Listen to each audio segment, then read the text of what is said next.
La parole est maintenant notre collègue Robert Navarro pour les sénateurs n'appartenant à aucun groupe. Et ce, pour 3 minutes.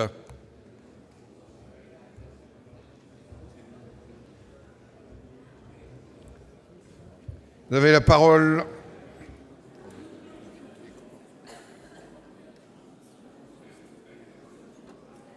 Monsieur le Président, Madame la Ministre, mes chers collègues, c'est avec plaisir que je vais voter en faveur du projet de loi santé tel que nous l'avons modifié ici au Sénat.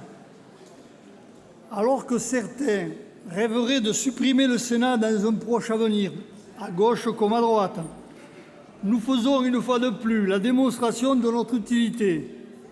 Nous ne sommes soumis ni à un gouvernement, ni à la bien-pensance de je ne sais quel parti et de ses cadres parisiens. J'en veux pour preuve 2 modifications apportées par le Sénat à la loi santé. D'abord, la clarification de la législation existante afin de favoriser la promotion touristique de nos paysages viticoles. La prohibition, l'interdit, tout le monde sait que cela n'améliore rien, bien au contraire. L'encadrement de la publicité en faveur des boissons alcooliques, tel qu'il existe aujourd'hui, était la cause d'un flou juridique insupportable.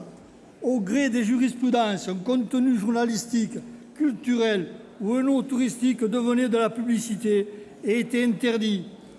Si la lutte contre l'alcoolisme justifie que des restrictions soient apportées à la publicité, il est essentiel d'apporter une distinction claire entre publicité d'une part et contenu journalistique informatif d'autre part, tels que les reportages. Je le dis à mes collègues députés, il faudrait être fou pour revenir là-dessus. Partout dans le monde, la France est vue comme le pays du vin et de la viticulture. On ne va pas scier la branche sur laquelle nous sommes assis. Nous devons au contraire tout faire pour promouvoir nos terroirs et nos paysages viticoles ainsi que nos produits et savoir-faire qui contribuent aussi au rayonnement de la France dans le monde. Par ailleurs, concernant le tabac, je me réjouis également de l'adoption de l'amendement concernant le remplacement du dispositif paquet neutre par une stricte transposition de la directive européenne prévoyant de porter à 65% la surface des paquets de cigarettes consacrés aux avertissements sanitaires.